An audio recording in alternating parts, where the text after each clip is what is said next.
She was lost in the shadows of her own pain, hunted by rumors, haunted by her past. And then a man spoke words that cut deeper than any wound she had ever known. Could she believe in something greater than herself? Could she truly be seen and forgiven for who she really was? Mary moved through the marketplace with careful steps, keeping her head low, letting the crowds wash over her without notice. But the whispers followed her, sharp and unrelenting, slicing through her composure. "There she goes," one woman murmured, "the one they say has no shame." Mary felt the weight of every gaze, every judgment, pressing her toward the edge of despair. She had tried to escape the past, yet it clung to her like a second skin, impossible to shed. And then she heard it, a voice different from the rest, calm but filled with authority. Mary. Her name, spoken with certainty, drew her eyes upward. He was standing there, unassuming yet impossible to ignore. His eyes carried a weight she could not understand, a knowing that unsettled her yet beckoned her closer. "I know who you are," he said softly, almost as if speaking to herself rather than to her. She wanted to deny it, to retreat, but something inside her, a flicker of curiosity, of hope, pulled her forward. "I am not like them," he continued, "and you are not as you believe yourself to be." There he blinked, unsure if he meant comfort or accusation, wonder or warning. She had lived in shadows too long to trust light so easily. Yet there was a spark, a thread of something fragile and precious that whispered, perhaps this time it could be different. "Why me?" she asked, her voice barely audible over the hum of the crowd. "Why would someone like you even notice me?" He didn't answer immediately. He simply looked at her, patient and unyielding, as if the silence itself was part of the lesson. "Because you are ready," he finally said, "ready to see, ready to follow, ready to be free." Mary's mind spun. Free? She had not known freedom in years, not since fear became her companion and suspicion her shield. Could she trust this man? Could she believe in a future that promised so much and yet had no guarantee? And then, as if to confirm her deepest doubts, someone from the crowd shouted her name, a harsh reminder of her past transgressions. Mary felt the old shame rise like a tide, threatening to sweep her away. But the man's gaze did not waver.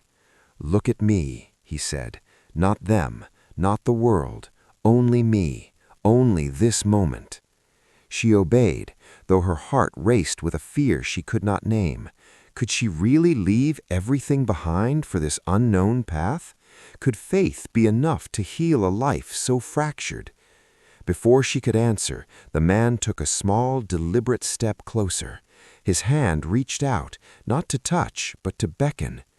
"Come," he said, "if you are willing, follow me, not to escape your past, but to meet your destiny." Mary's breath caught. The crowd seemed to dissolve around her. Time slowed. Everything she had believed about herself, about worth, about sin, was being questioned in a single heartbeat. And yet, for the first time, she felt the pull of possibility, the dangerous allure of hope. Could she risk it? Could she step forward into a life she had only dared to imagine in dreams and nightmares? Mary froze, her pulse hammering in her ears. The words hung in the air like a knife, sharp and accusing. She slowly turned, expecting the familiar sneer of someone who had always despised her, someone who had judged her every step. But instead, it was silence, a shadow slipping into the crowd, leaving her alone with the man who had called her by name.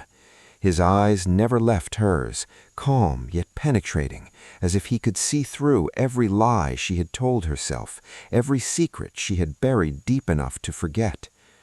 "Do not let them decide who you are," he said quietly, almost a whisper, almost more to himself than to her. But Mary felt it, the words wrapped around her like a shield she didn't know she needed. She wanted to believe him, to trust that there was someone in the world who could see beyond the mistakes, the shame, the fear. Yet fear lingered, stubborn and cold. "I have done terrible things," she said, her voice trembling. "No one could forgive them, not even God." His gaze softened, but only slightly. "You think your past defines you, Mary, but it does not in my eyes, not in the eyes of those who seek the truth." Mary shivered. Truth, a word she had long avoided. She had hidden from truth because it demanded more than she thought she could give. Yet here it was, offered to her, heavy with promise and danger. "Follow me," he said again, "not blindly, not because I ask, but because you are ready to see what faith truly is." Mary's legs felt weak, and yet something deeper than her fear stirred within her, a spark she had not felt in years. Hope. Could she trust it? Could she risk the ridicule, the scorn, the danger that came from stepping out of the shadows and into a life so uncertain, yet so full of possibility? The man took another step forward, and Mary noticed a calm certainty in his movements, a steadiness that contrasted sharply with the chaos of the marketplace. "There is much to see, much to understand, and you will witness things that will challenge everything you believe." Mary swallowed hard, her mind racing. Witness? Challenge? She had lived a life of survival, of secrecy, of fleeing from the judgment of others. Could she endure more? Could she face truths that might shatter the fragile sense of self she had built over years of fear and shame? And yet, despite every instinct screaming for her to turn away, she felt herself moving forward. Step by hesitant step, she approached him, drawn not by certainty, but by the possibility of something greater than herself. "I will follow," she whispered, "even if I do not understand." "Then prepare," he said, his voice firm but gentle. "For faith is not comfort. Faith is courage. Faith is seeing beyond what the eyes can touch, beyond what the heart can bear." Mary's heart pounded. Courage. She had thought she had none left, but now, standing on the edge of this unknown path, she realized courage had been waiting all along, buried beneath the fear, beneath the shame, beneath the whispers of the world.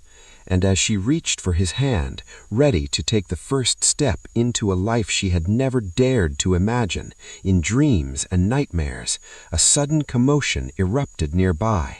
Voices shouted, harsh and urgent, "Stop her! She cannot go with him! She belongs to us!"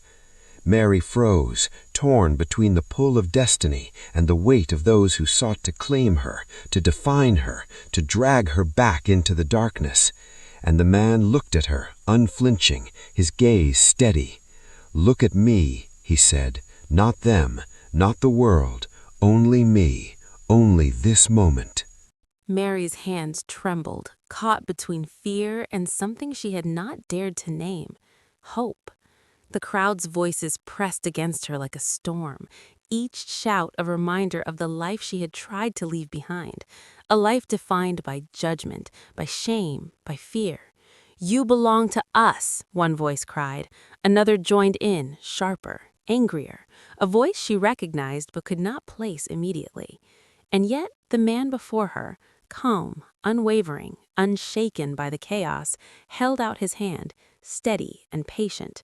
"Do not let them define your path," he said again, almost as a mantra. "Do not let fear be your master. You are chosen for more than survival." Mary's breath hitched.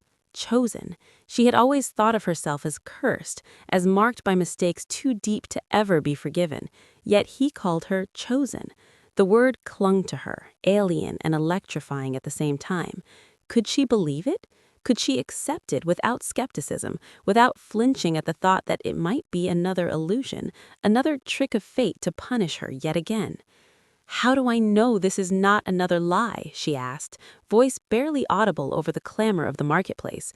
"How do I know I am not just being led into more despair?" His eyes softened, but only slightly, maintaining the weight of authority and certainty that drew her forward. Because you have already taken the first step, he said, and that step alone is proof that your heart is ready to see the truth, ready to embrace it, even when it terrifies you. Mary swallowed hard. The marketplace, the crowd, the voices accusing her, everything seemed to fade, leaving only the weight of his gaze and the pull of something she could not yet name. I I want to believe, she admitted, almost a whisper. I want to trust you, but how? By letting go of what you think you know, he said, by understanding that faith is not about certainty. It is about courage. It is about stepping into the unknown with a heart willing to follow, no matter the cost. Mary felt a shiver run through her. Unknown. Cost. She had paid dearly for every choice in her life.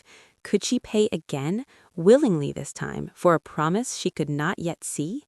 Then show me, she said, her voice firmer now, tinged with determination. Show me this faith you speak of. Show me why I should leave everything behind. The man nodded slowly, a hint of approval in his expression. Very well, but know this. Seeing is only part of it. Believing will demand more than your eyes can witness. It will demand your heart, your courage, and ultimately your willingness to be transformed. Mary's pulse quickened. Transformed. The word felt heavy, almost dangerous. She had survived by hiding, by running, by masking her true self. Could she allow herself to be changed? Could she face the parts of herself she had long denied, the pain, the shame, the guilt, and still walk forward into this unknown path? The man stepped closer, lowering his voice so that only she could hear. The world will not make this easy for you. Those who see only the surface, who fear what they do not understand, will try to pull you back, to shame you, to silence you. They will not stop, and yet you must move forward. Mary's stomach tightened. Fear mixed with something she had almost forgotten. Resolve. A quiet, steady resolve that whispered, perhaps there was something worth fighting for, something worth risking everything to hold on to.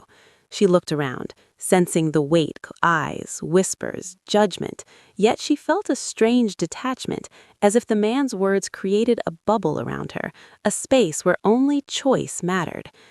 I will follow, she said again, firmer this time, even if I fall, even if I am afraid, even if the world tries to claim me again. He nodded once, approvingly, but his gaze darkened slightly, a warning hidden within it. Then prepare yourself, for faith is not safe. Faith is not gentle. Faith will ask everything from you, everything you have held back, everything you have feared to confront, and it will demand courage you do not yet know you possess. Mary's heart raced, a mixture of anticipation and dread. Courage she did not know she possessed. Could she summon it when the time came? Could she survive what lay ahead? What truths would be revealed? What challenges would test her very soul? And then, as if to answer her unspoken question, a figure emerged from the crowd, a familiar face, twisted with anger and recognition. Their eyes met hers, sharp with accusation. You cannot escape who you are, the figure spat. You cannot run from the shame, and you will not stand beside him. Mary's heart skipped a beat. Could she defy them? Could she step into a destiny that might demand everything, even her life? Mary's breath caught, frozen between the pull of destiny and the weight of accusation. The figure before her, someone from her past she had hoped never to see again, stepped closer, their shadows stretching long in the fading light. You think you can leave it all behind? The voice hissed, sharp and cold. All the mistakes, all the shame, they are yours. You cannot run from them, and you will not walk beside him. Mary's heart raced. Every instinct screamed to flee, to hide, to melt back into the safety of anonymity she had clung to for years. Yet something deeper, something she had almost forgotten, pressed her forward. She looked at the man who had called her name, the one whose gaze never wavered, and she felt a strange clarity. I am not running, she said, her voice firm, though it trembled beneath the weight of fear. I am choosing. The figure laughed, cruel and bitter. Choosing. You have no idea what choice demands. You will be torn apart, ridiculed, hunted, and yet you think it is as simple as stepping forward? Mary felt a pang of doubt, sharp and sudden, cutting through the thread of courage she had just begun to weave. Could she endure the storm that lay ahead? Could she survive the judgment of those who refused to see the truth? The man stepped between her and the figure, calm but unyielding. "Mary," he said, voice low and firm, "they do not understand, but that is not your burden. Your path is not theirs to dictate. You must walk it, no matter the fear, no matter the whispers, no matter the shadows that seek to claim you." Mary swallowed, her throat tight. His words were not comfort. They were a challenge, a demand. Faith, she realized, was not gentle. Faith demanded confrontation, required bravery she had not known she possessed. And yet the pull of possibility, of freedom, was undeniable. She could feel it coursing through her veins like fire and water combined, terrifying, exhilarating, unstoppable. You don't understand what they are capable of," she whispered. "They will stop at nothing." He tilted his head, studying her with that unwavering gaze that seemed to pierce through layers of doubt, layers of fear. "Perhaps, but are you willing to face it anyway? Are you willing to stand when the world tells you to fall? Are you willing to risk everything for the truth you have only just glimpsed?" Mary's hands clenched at her sides. Risk everything. The words echoed in her mind, bouncing off the walls of her heart. Could she? Could she truly surrender herself to a path so dangerous, so unknown, yet so full of promise? Before she could respond, the figure lunged, their eyes wild with accusation, their voice a venomous roar. "You belong to us. You cannot walk beside him." Time seemed to slow. Mary's pulse thundered in her ears. The man moved with fluidity that defied expectation, intercepting the figure with calm precision, yet never raising his voice. "Step back," he commanded. The words carried authority, but not anger. "Step back, or you will regret it." The figure faltered, just enough for Mary to realize something crucial. She was not alone. She had a choice. She could step back into the shadows, allow the past to claim her again, or she could step forward into the unknown, into faith, into a life she had never imagined possible. Her breath caught. She thought of the years of fear, of the whispers that had followed her, of the nights she had cried herself to sleep, of the weight she had carried alone. And then she thought of the man's steady gaze, the calm in the chaos, the promise that perhaps there was something more than survival, more than judgment, more than shame. I want to believe," she whispered, voice steady despite the storm of emotions. "I want to trust you. But how?" "By letting go of what you think you know," he said. "By understanding that faith is not about certainty. It is about courage. It is about stepping into the unknown with a heart willing to follow, no matter the cost." Mary felt a shiver run through her. Unknown. Cost. She had paid dearly for every choice in her life. Could she pay again, willingly this time, for a promise she could not yet see? "Then show me," she said, her voice firmer now, tinged with determination. "Show me this faith you speak of. Show me why I should leave everything behind." The man nodded slowly, a hint of approval in his expression. "Very well, but know this. Seeing is only part of it. Believing will demand more than your eyes can witness.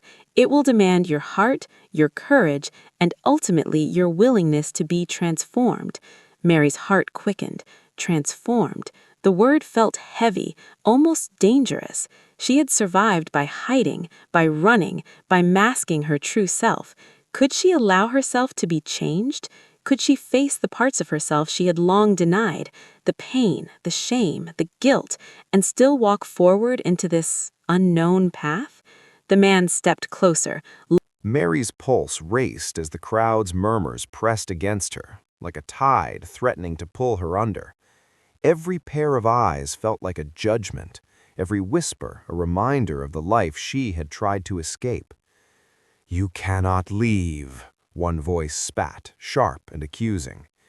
Mary's heart clenched. She had survived by hiding, by moving silently through shadows, by pretending she did not exist.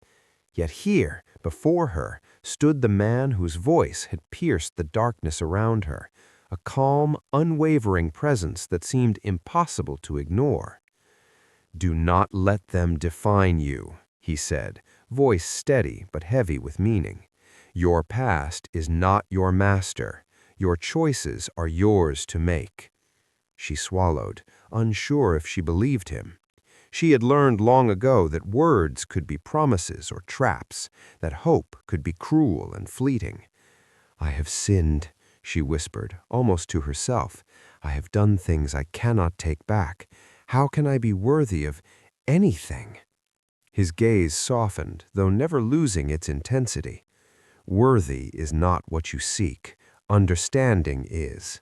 And understanding demands courage, the courage to face what you have done and to step forward anyway." Mary's breath caught in her throat. Courage! She thought she had none left. Yet in the shadow of his presence a flicker stirred, small, fragile, but undeniable. Perhaps courage had never left her. Perhaps it had only waited for the right moment. I want to understand," she said finally, voice trembling but determined. "I want to see what faith really is. But how do I begin?" "By taking the first step," he replied, "not blindly, but willingly, not for escape, but for truth, not for comfort, but for life." Mary's gaze swept across the marketplace, past the pressing crowds, past the whispering voices, past the judgment she had carried like chains for so long. She felt the weight of possibility, terrifying and exhilarating all at once. Could she dare to step into it? Could she leave fear behind and follow a path she could not yet see? "I will follow," she whispered, the words stronger now, carrying conviction she had not expected to find within herself. "Even if I am afraid, even if I fall." The man nodded, approving but measured. "Then prepare yourself. Faith will demand more than you imagine. It will test you, challenge you, and reveal truths you are not yet ready to face. But it will also show you who you can truly be." Mary's heart pounded, a mixture of fear and anticipation. Transformation, courage, faith, they were words she had never dared to embrace. And now, standing at the edge of this unknown path, she realized the path forward was hers to choose, yet the consequences loomed like a storm on the horizon. And just as she took a tentative step forward, a voice cut through the moment, cold and sharp, filled with recognition and accusation. "You cannot walk with him. You do not belong here." Mary froze, torn between the pull of hope and the weight of her past, wondering, could she truly embrace faith, or would the shadows of yesterday drag her back into despair?